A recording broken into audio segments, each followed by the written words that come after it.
4장 7절에서 11절 신약성경 381쪽입니다. 교독하겠습니다. 만물의 마지막에 가까웠으니 그러므로 너희는 정신을 차리고 근신하여 기도하라. 무엇보다도 뜨겁게 서로 사랑할지니 사랑은 허다한 죄를 덮느니라. 서로 대접하기를 원망 없이 하고 각각 은사를 받은 대로 하나님의 여러 가지 은혜를 맡은 선한 청지기 같이 서로 봉사하라. 함께 읽겠습니다. 만일 누가 말하려면 하나님의 말씀을 하는 것 같이 하고 누가 봉사하려면 하나님의 공급하시는 힘으로 하는 것 같이 하라. 이는 범사에 예수 그리스도로 말미암아 하나님의 영광을 받으시게 하려 함이니 그에게 영광과 권능이 세세에 무궁하도록 있느니라. 아멘. 우리는 다가올 상황은 알지 못하지만 미래를 예측하고 대안을 세우는 사람을 보면 저 사람 참 지혜롭다 그렇게 말할 것입니다. 만약에 경제적으로 금리가 오르거나 또 혹은 경기가 둔화될 것이라고 예상을 한다면 그에 따라 투자처를 바꾸기도 하고 채권에 투자하기도 하고 하면서 자신이 지혜롭게 어떤 전략들을 세워가겠죠.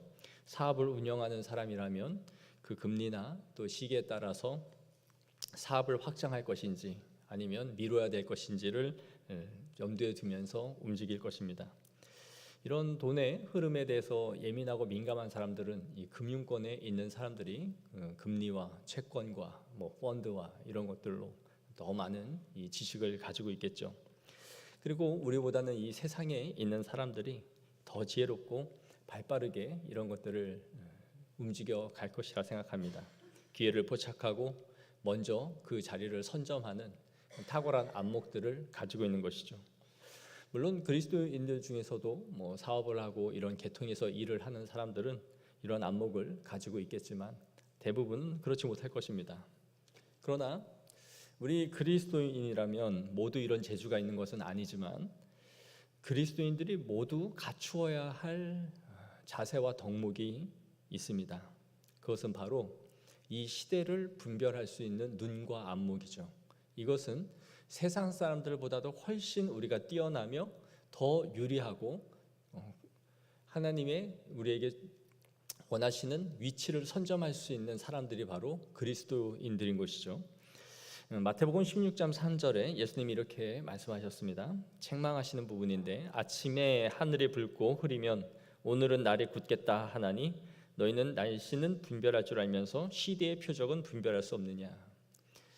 시대에 일어나는 징조를 보면서 너희는 그런 것들을 더 빨리 분별할 수 있는 위치에 있는 사람들이라는 것을 말해준 거죠.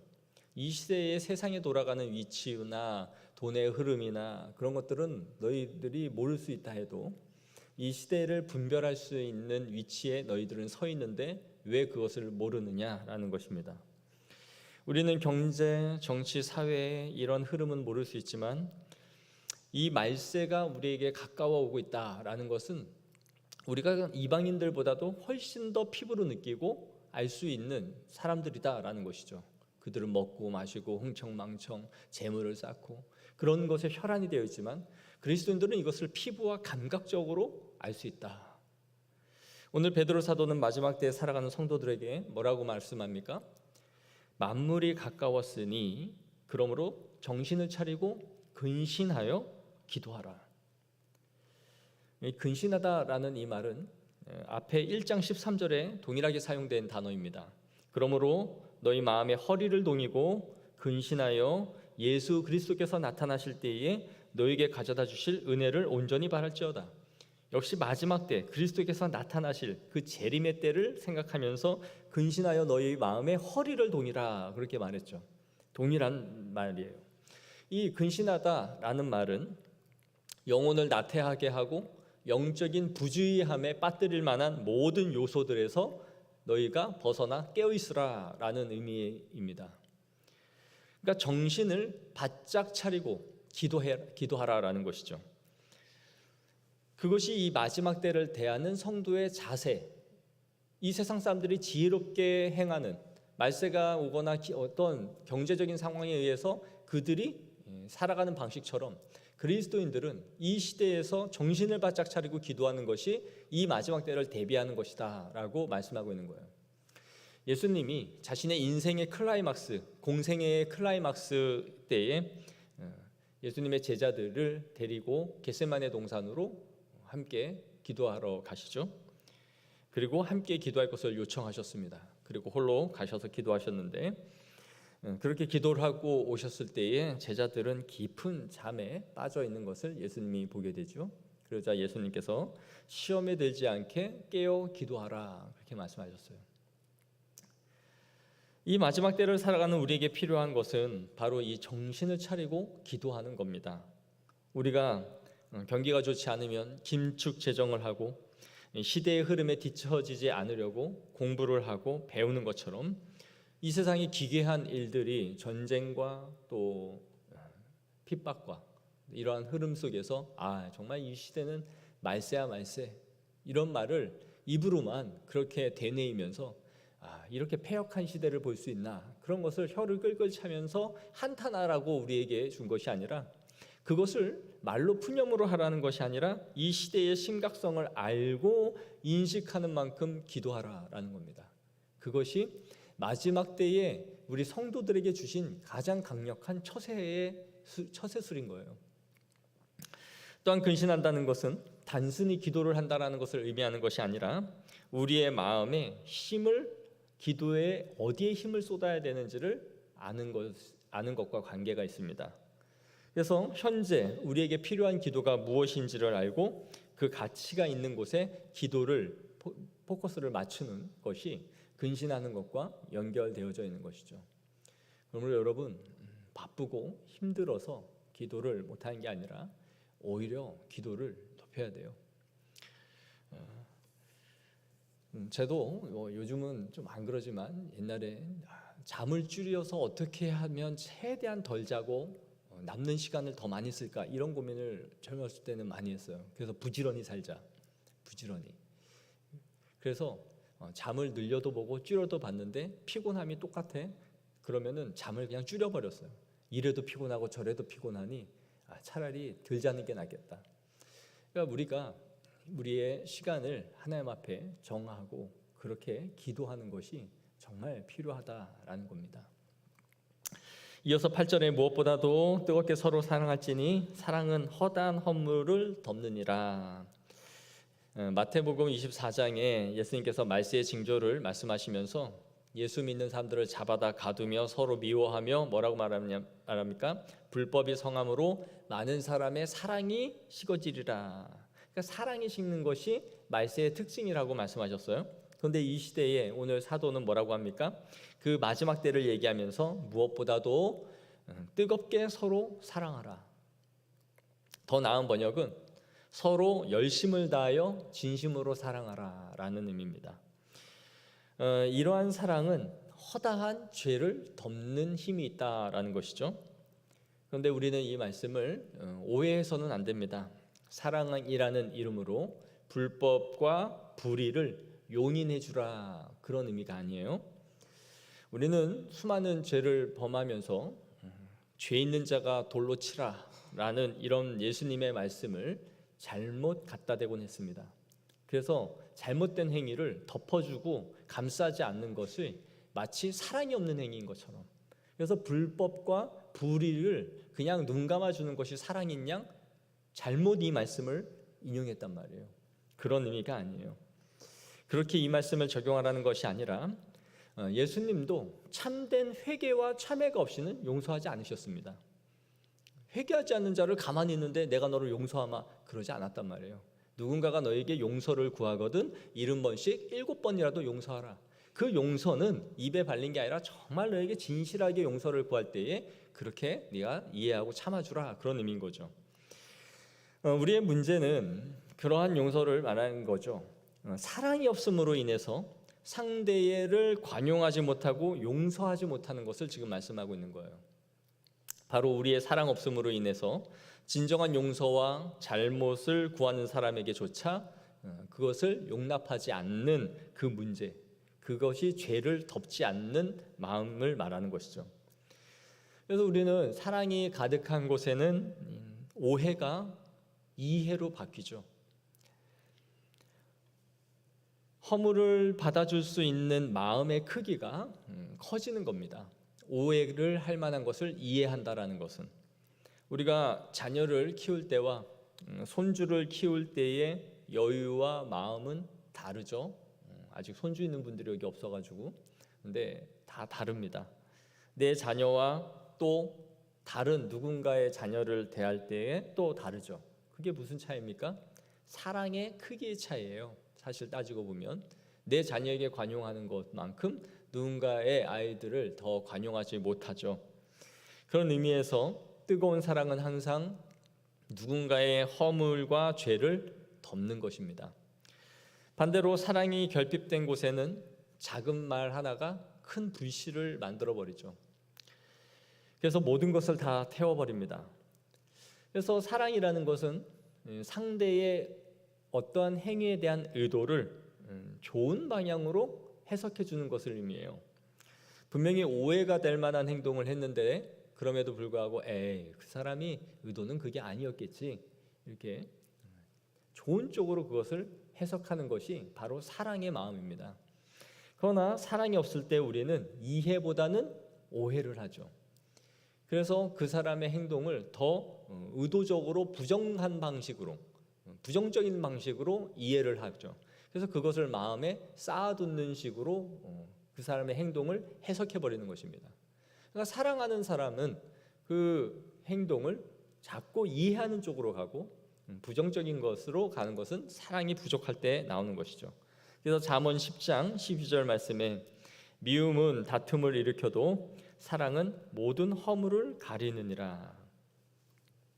그래서 사랑을 해서 결혼을 할 때 우리가 다 콩깍지가 씌워야 결혼한다 그렇게 말하죠. 그런데 그 감정이 지속되는 기간이 대략 한 18개월에서 30개월 정도 된다고 해요. 그래서 결혼하고 나면 어떻습니까? 좋아서 그 부분이 좋아서 결혼했는데 그게 이제는 단점으로 보이기 시작하죠. 누구나 그 사람의 장점은 그 사람의 최대 단점입니다. 그것을 어떻게 이제 보느냐에 따라 달라지는 거죠. 그래서 그 사람이 좋다 생각했던 부분들이 이제 바뀌면서 사랑이 식었다라고 하죠. 사랑이 식으면 이제는 그 허다한 허물이 보이기 시작하죠. 같이 살면서만 보일 수 있는 수많은 단점들이 이제 보이는 겁니다. 그게 결국은 사랑의 크기의 문제인 거예요. 이전에는 안 보이던 것이 현실적으로 보이기 시작했다라는 거죠. 교회도 마찬가지입니다. 여러분 불이 나려고 하면 세 가지 요소가 충족이 돼야 된다 그래요. 첫째는 열이 있어야 되고, 둘째는 연료가 있어야 되고, 그 태울 만한 재료가 있어야 되고, 세 번째는 산소가 있어야 된다고 합니다. 근데 이 세 가지 중에 단 하나라도 끊어지면 불은 나지 않는다라는 거죠. 열이 뭘까요? 열이 교회에서 보면 험담이나 악한 말, 원망과 같은 것들이죠. 그래서 교회와 그 열이 이렇게 이제 일어나기 시작하면 주변에 있는 사람들, 성도와 교회가 연료가 돼서 그 사람의 비방과 불평이 그 연료, 성도들에게 열을 가기 시작해서 발화점이 되는 거죠. 그러면 주변에 있는 성도들이 연료가 돼서 거기에 같이 동조를 하면 이제 기름을 부어주는 거가 되죠. 그래서 성도들이 장작이 되고 기름이 되어서 그 열이 난 사람에게 활활 타오를 수 있는 불을 만들어주는 겁니다. 이 산소는 주변에 있는 영적인 분위기라고 저는 생각해요. 영적인 분위기, 거룩한 분위기와 거룩한 정서, 은혜 받은 성숙도가 성도들이 있다면 아무리 불을 붓고 연료가 타올라도 그 영적인 분위기에 의해서 그것이 소멸되고 없어집니다. 그런데 영적인 이 거룩한 분위기가 사라지고 나면 그 불씨를 잠재울 수가 없는 거죠. 누군가가 열이 나고 성도들이 연료가 되고 교회가 거룩한 분위기가 사라지면 사방으로 그 불씨가 퍼져가서 걷잡을 수 없이 타오르게 되는 거예요. 그래서 교회가 산산조각이 나고 마는 것이죠. 한두 사람이 그런 말을 할 수 있지만 만약에 내가 연료가 되지 않고 거기에 동조하지 않으면 그 열이 타오르다가 그냥 꺼져버려요. 말하지 않는데, 대꾸해주지 않는데 거기다 대고 계속 떠들 사람은 없죠. 또 내가 열이 되지 않으면 당연히 퍼져나갈 일은 없죠. 그러나 또 연료가 되고 타올라도 교회의 영적인 분위기가 가득하면 그것이 번지지 않고 사그라들고 마는 겁니다. 우리가 교회와 성도에 대한 사랑이 부족할 때 이 삼박자가 맞아 떨어지게 되고 교회는 분열과 아픔을 겪게 되는 겁니다. 아무도 그 불을 진화할 힘이 없는 것이죠.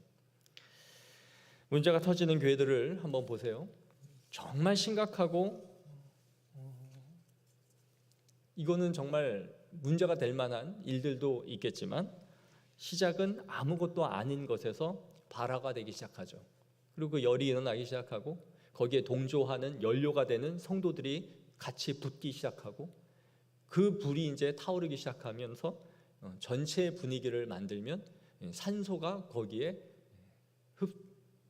더 불을 낼 수 있는 분위기를 형성시켜 버리는 것입니다. 그래서 은혜를 상실한 상태가 되면 교회가 전체가 분란이 일어나는 것입니다. 그래서 우리는 영적인 이 소방관들이 돼야 돼요. 어떠한 열이 있다 할지라도 내 앞에 오면 그것이 다 소멸될 수 있는 은혜가 있어야 되는 줄 믿습니다.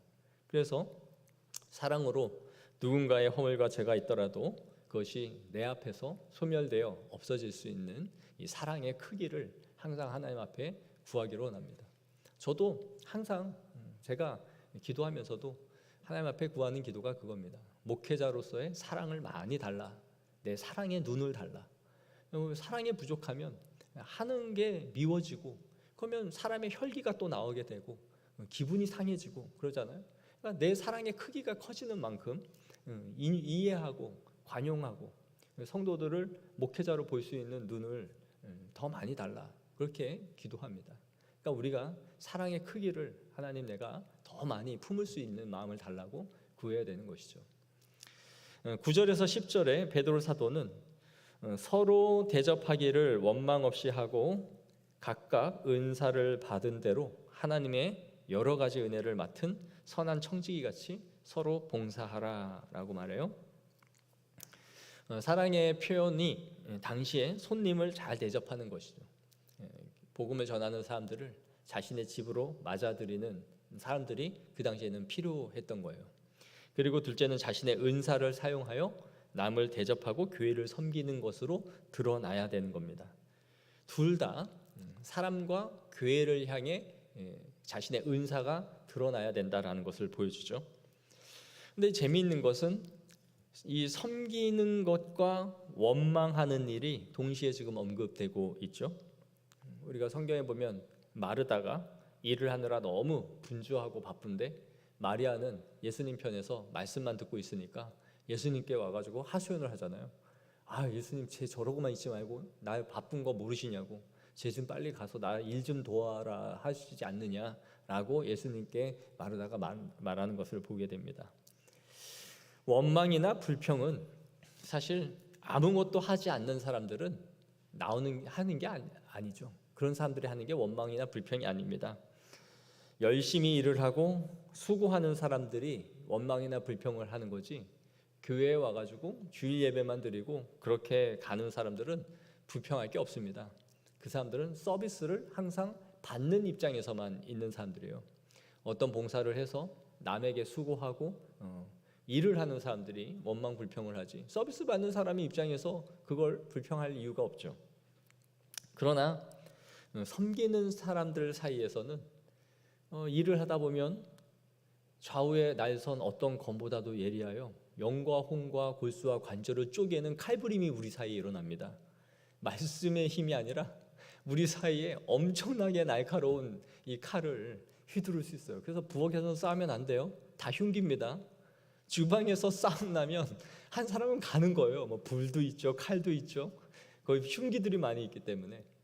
그러니까 어디서든지 이 일을 열심히 하는 사람들 사이에서 분쟁이 일어날 수 있다라는 겁니다. 뭐 주님 일을 하다 보면 그런 일이 일어날 수 있죠. 왜냐하면 뭐 사람들이 모여서 하는 거니까 항상 좋은 말만 나오는 것은 아닙니다. 근데 9절에 원망 없이 한다라는 말의 뜻이 뭐냐?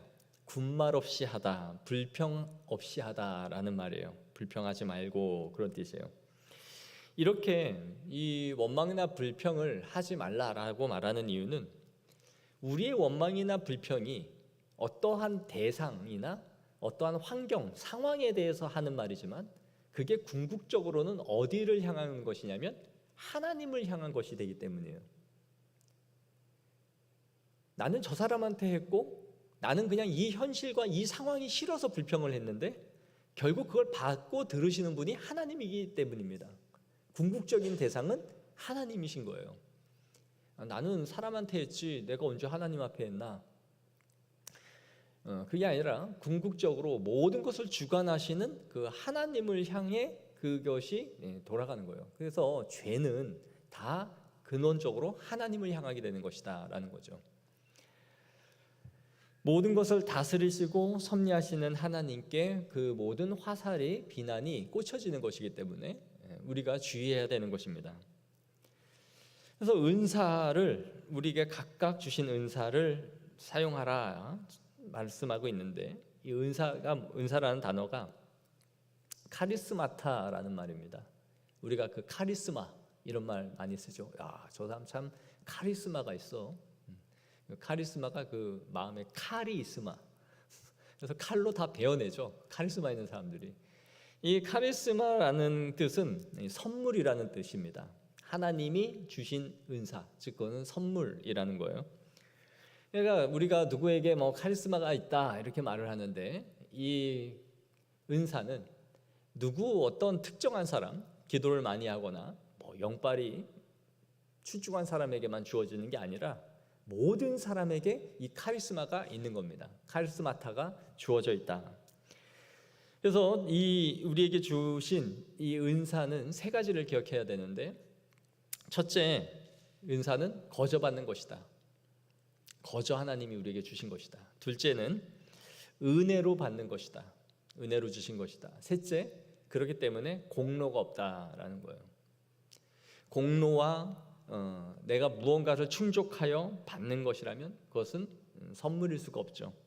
공로가 없고 거저 받는 것이며 은혜로 받는 것이기에 주는 분이 자신의 뜻 가운데 마음대로 주는 겁니다. 10절에 각각 은사를 받은 대로라고 되어 있죠. 은사는 다양하고 또 고유하게 그 사람에게 주신 재능들입니다. 누군가는 더 많이 받을 수 있고 누군가는 더 적게 받을 수 있죠. 그러나 그 은사는 반드시 교회가 필요로 하는 곳에 쓰여져야 된다. 누군가를 세우고 교회를 섬기는 일에 쓰여지는 것입니다. 그래서 내가 하고 싶은 일을 하는 것이 아니라 교회가 필요로 하는 것을 채우는 것이 1차적인 목표라는 것을 기억해야 돼요. 내가 하고 싶은 것이 은사의 방향이 아니라 교회가 필요로 하는 것이 가장 1차적이다. 저는 그 대학교에 고등부를 마치고 올라가자마자 유치부를 섬겼습니다. 군대 가기 전까지. 갔더니 가자마자 저한테 총무를 하라 그래서 총무를 섬겼어요. 제가 아이들을 참 좋아하고 예뻐하고 어떤 탁월한 은사가 있어서 했던 게 아니에요. 저는 애들을 물릴까 봐 별로 아이들이랑 놀고 싶어 하지 않았는데 교회 누나가 유치부에 남자 교사가 한 명도 없으니 힘쓸 사람이 없대요. 그래서 네가 와서 그 힘을 좀 써라. 뭐 비리비리해서 힘도 못 쓸 것 같은데 어쨌든 네가 와서 힘을 좀 쓰래요. 그래서 한 게 뭐냐, 공과한다 그러면 그 반별로 그 교자상 같은 거 책상 다 깔아주고 또 애들이 뭐 먹다가 쏟으면은 물걸레질 갖고 와가지고 그거 닦고 수습하고 그리고 찬양 인도하면 그 찬양 인도하는 누나 옆에서 같이 기타 쳐주고 그냥 그런 거 했습니다. 그렇게 군대 갈 때까지 그렇게 했죠. 제 적성에 맞아서 한 게 아니에요. 제가 이제 전도사 사역을 할 때 저는 고등부 이하로는 맞지를 않았습니다. 무조건 고등부부터 고등부가 그것도 중고등부도 안 했습니다. 고등부로 따로 떨어져 있는 그 이상 청년부나 그쪽으로 했죠. 왜 그랬냐? 제 적성에 어린아이보다는 청소년, 청소년보다는 청년들에게 더 제가 맞다라고 저를 생각했기 때문이에요. 하지만 교회에 사역을 하다 보니 갑자기 사역자가 두는 일이 생기니까 담임 목사님이 초등부가 지금 없다고 좀 맡아줘야 되겠다. 그러니까 결국 미초등부까지 하게 됐어요. 고등부도 하고 청년부도 하고 막 세 군데를 하기도 하고. 그게 다 제가 하고 싶어서 한 게 아니라 교회가 필요로 하니까 제 적성, 제 은사에 맞지 않지만 거기에 하게 됐던 거죠. 우리가 우리의 섬김이라는 것을 한번 돌아보면 내 적성에 맞고 좋아서 할 때는 그렇게 많지가 않습니다. 목사가 돼서 전임 사역을 해도 여러 부서 파트들이 있죠. 깊이 하는 데가 있고 또 하고 싶은 게 있죠. 물론 교회에서 자신의 은사를 잘 알아서 그것만 딱딱 시켜주면 얼마나 좋겠습니까? 그러나 직장 생활을 하든 교회 사역을 하든 어디나 내가 원해서 하고 싶은 대로 나를 써주지 않는다라는 게 비애죠. 그러나 그걸 하면서 목회를 하면서 제가 그냥 주님이 맡기셨으니 그 일을 하면서 따라가는 거죠. 필요에 의해서 교회의 필요에 의해서 우리가 부름을 받고 교회의 필요를 채우는 것을 하나님이 나에게 주신 일이다라고 생각하는 겁니다. 그래서 제가 학부 때 수업을 듣는데 교수님이 이런 말씀을 하셨어요. 그분은 이 목회를 하면서 주에 한두 번씩 객원 교수로 오시는 분이셨는데 강의를 하러 오시는 분이었는데 원래는 자신은 이제 목회자죠. 안양에서 가장 큰 교회의 담임 목사님이셨어요. 네, 수십 명의 사역자를 본인 교회에서 두고 있으면서 강의를 하러 오셨는데 이런 질문을 했어요. 목회자가 가장 좋아하는 사역자나 성도가 누구인 줄 아느냐? 그러면서 누구인 것 같냐? 그렇게 물으면서 자기가 좋아하고 잘하는 일을 100점, 120점으로 잘 해내는 사람보다 어떤 일을 맡겨도 70점짜리로 일을 해주는 사람을 좋아한다. 그런 말을 했어요. 근데 이렇게 돌아보면 그 말이 맞는 것 같아요. 자기가 좋아서 하는 일 당연히 잘해야죠. 자기가 적성에 맞고 내가 전공이고 그럼 거기에서 100점, 120점을 내주는 것은 당연한 겁니다. 근데 내가 잘 못하는 건데도 어떻게든 평균 70점, 잘해서 80점까지 그걸 맞춰주면 목회자는 거기에 너무 고마운 거예요. 모든 자리에 은사가 있어서 거기에 적재적소에 그 사람이 있다면 그 사람을 시키죠. 그러나 교회에 그 적재적소의 그 자리에 사람이 없죠. 그러면 대신 누구라도 해주기를 권면할 수밖에 없고 그러면 그 필요에 의해서 내가 잘 못하지만 부족하지만 그 부분을 한번 해보겠습니다 하여 그것을 잘 운영하고 이끌어가면 그것이 너무나 감사하고 그것이 교회를 성장시키는 기회가 되는 것입니다. 그것이 바로 이 교회를 세워가는 것이죠. 그래서 자신이 할 수 없는 일임에도 그것이 주님의 부르심임을 알고 믿고 그렇게 가는 것이 바로 이 소명을 주신 은사를 발견해 나가는 방식인 것입니다. 그리고 소명은 당연히 교회로부터 확인하는 것이죠.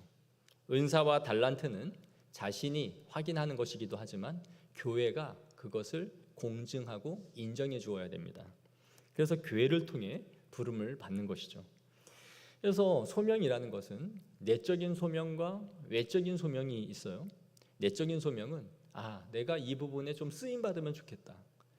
내가 여기를 좀 섬길 수 있으면 좋겠다라는 마음을 우리에게 하나님이 허락해 주는 것이죠. 하지만 그 내적인 소명은 교회의 외적인 소명을 통해서 확인이 돼야 됩니다. 교회가 그를 그렇게 세워주고 불러줄 때에 그것이 이게 하나님의 콜링이구나라는 것이 맞아떨어지는 거예요. 물론 교회가 부르고 그가 기도하면서 내적인 소명을 다시 확인하기도 하죠.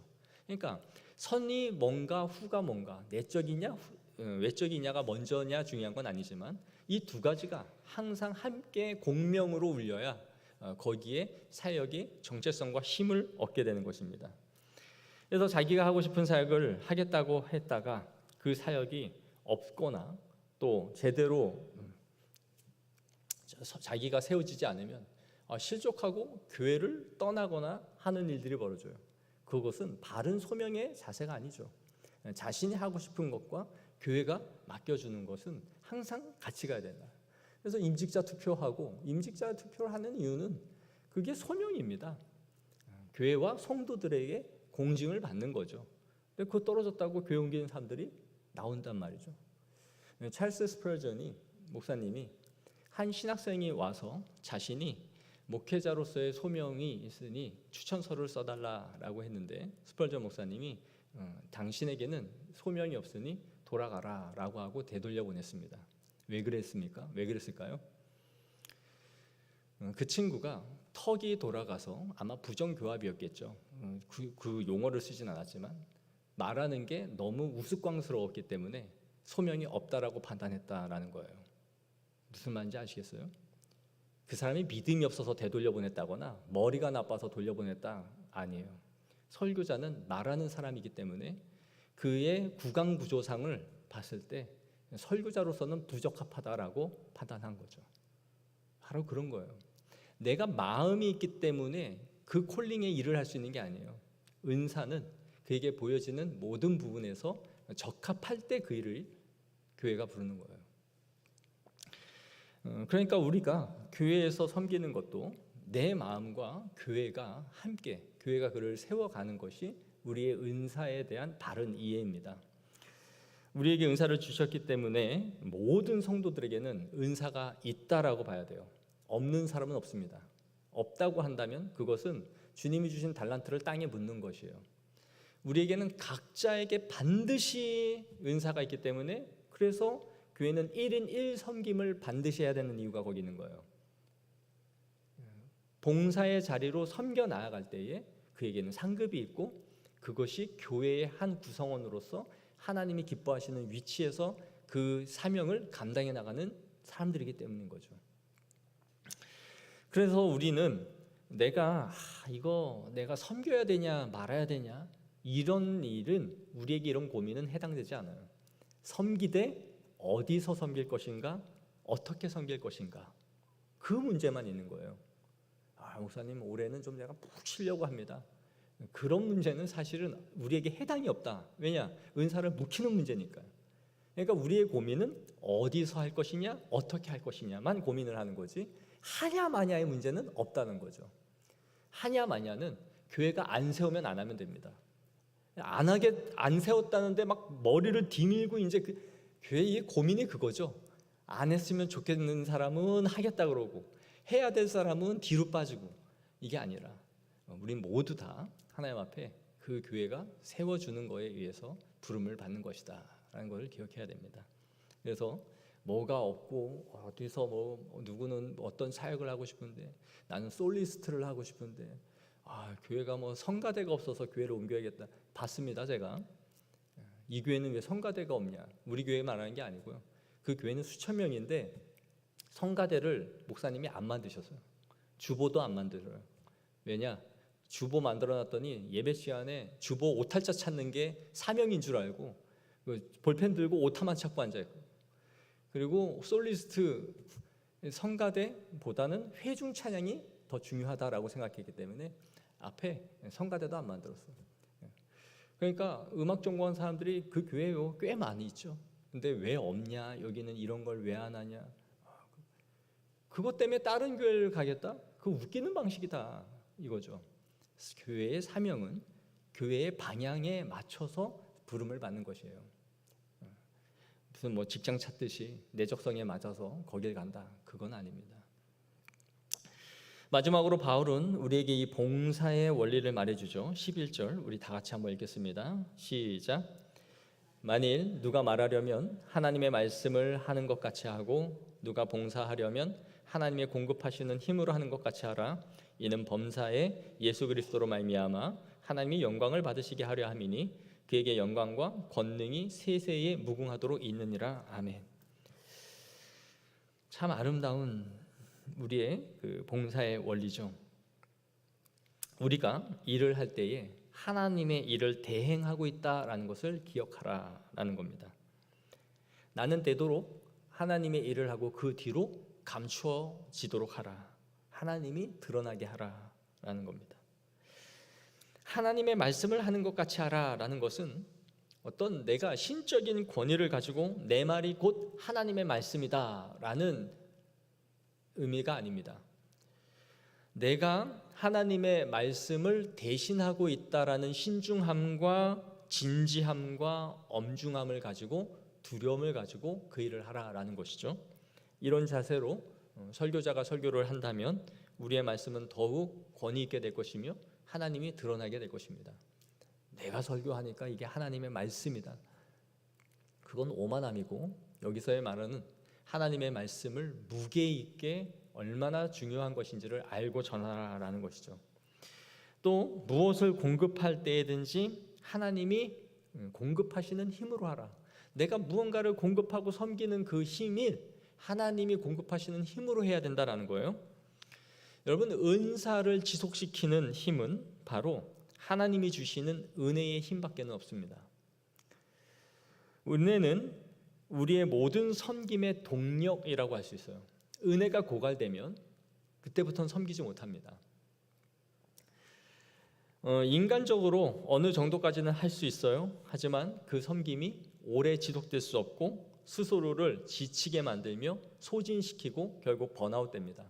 그래서 일을 하다가 지쳤습니다 라는 말의 대부분의 말은 제가 은혜를 못 받고 일을 했습니다 라는 의미와 거의 다르잖아요.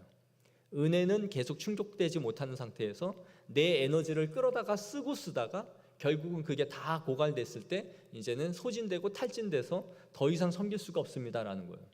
그러니까 섬김의 힘은, 유일한 것은 우리에게 은혜를 지속적으로 공급받는 것이 내 은혜를 이 사역을 지속시키는 힘에 있다라는 것이죠. 하나님의 은혜 공급이 없는 섬김은 반드시 다른 것으로 충족시키려고 인간이 힘을 쓰게 되는데, 그것은 바로 자기 과시와 사람의 인정입니다. 하나님의 은혜로 충족되지 않는 우리의 마음은 자신을 드러내거나 누군가가 인정해주는 방식으로 채워지지 않으면 그조차도 하지 못하는 거예요. 그러나 이러한 것을 자양분으로 삼아서 계속 섬긴다면 무언가는 하는 것처럼 보여질 수 있지만 성령의 열매는 맺혀지지 않습니다. 자기의 과시와 자신의 인정함으로 그 일을 하는 것은 성령의 열매는 그 열매를 통해, 사역을 통해 맺어질 수 없는 거예요. 항상 똑같은 위치에 서게 되는 거죠. 또 오늘 그래서 우리의 사역의 궁극적인 목표가 어디인지를 말해주죠. 그 목표가 뭡니까? 이는 범사에 예수 그리스도로 말미암아 하나님이 영광 받으시게 하는 데 있다라는 겁니다. 우리의 사역을 하면서 항상 기억해야 되는 것은 하나님의 영광을 갈망하는 겁니다. 오늘도 내 사역을 통해서 하나님이 기뻐 받으실 수 있으면 참 좋겠다. 그 마음 하나가 하나님을 가장 기쁘게 하는 것이며 그것이 그리스도 중심적 사역이에요. 우리가 아무리 보여지는 것 앞에 서게 되고 또 사람들 앞에 드러날 수밖에 없는 사역의 위치에 있다 할지라도 정말로 항상 우리가 중요하게 생각해야 되는 것은 하나님의 영광에 대한 충족을 시키기 위한 갈망, 하나님을 기쁘시게 하고자 하는 것이 사역의 궁극적인 목표다라는 겁니다. 하나님의 임재 연습이라는 책을 쓴 로렌스 형제, 혹시 이 책을 읽어본 적이 있는지 모르겠습니다. 얇은 소책자 작은 책인데요, 이 로렌스는 수도원에 들어갔습니다. 수도원에 들어갔지만 정식 수도사로 인정을 받지 못했어요. 로렌스에게 주어진 그의 일은 매일 수도원에서 주방에 들어가 음식을 만들고 식기를 설거지하는 일이 이 로렌스에게 주어진 일이었습니다. 그렇다 보니 자신의 이 하는 일을 통해서 보람을 찾기가 아주 힘들었던 거예요. 자신은 혼자 골방에서 기도하고 말씀을 보고 이렇게 수도사의 길을 걸어갈 거라 생각하고 수도원에 들어왔지만 누구는 먹고 누군가는 그 일을 해야 되기 때문에 자신은 정식 수도사가 아니었고 식당에서 일을 하면서 설거지를 하는 일을 맡겨줬던 것이죠. 그런데 그가 이 일을 하면서 매 순간순간마다 하나님과 동행하는 길을 찾아냈다라는 겁니다. 그러면서 그는 열심히 설거지를 하고 하면서 하나님 앞에 이렇게 기도했어요.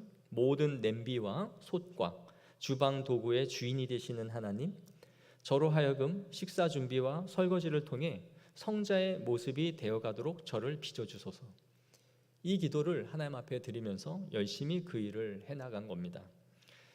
그러면서 많은 성자들이 자신의 하던 일과를 마치고 식당에 와서 식사를 하는 그 모습을 보면서 자신이 매우 흐뭇해지기 시작했던 거예요. 그리고 지친 성자들이 식당에 들어오기만 하면 사람들이 감동을 받기 시작했던 겁니다. 그것이 몇몇 사람들이 느꼈던 감정이 아니라 모든 수도사들이 자신의 일과를 마치고 식사를 하러 들어올 때만 되면 식당에서부터 감동을 받기 시작했다라는 거예요. 이것이 공통되게 흐르는 영적인 분위기였던 것이죠. 그러던 어느 날 이것을 아주 오랫동안 하고 이후에 수도원장이 바뀌게 되는 그때에 수도원에 투표를 하게 되었는데 바로 이 로렌스 형제가 수도원장으로 뽑히게 되었습니다.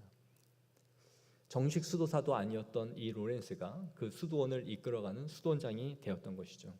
그는 이 하나님의 임재의 연습을 자신의 일상에서 어떻게 하는지를 발견해냈던 것이에요. 사랑하는 성도 여러분, 하나님의 우리에게 말씀하는 것 같이 하나님이 공급하시는 것 같이 우리가 그 일들을 해나가도록 힘쓰시기를 원합니다. 선한 청지기가 되십시다. 그래서 이 모든 것이 하나님의 영광을 받으시게 하려 함이니 그에게 영광과 권세, 권능이 세세에 무궁하도록 있느니라. 아멘. 이것이 우리의 찬양의 고백이 되어지기를 소망합니다. 기도하겠습니다.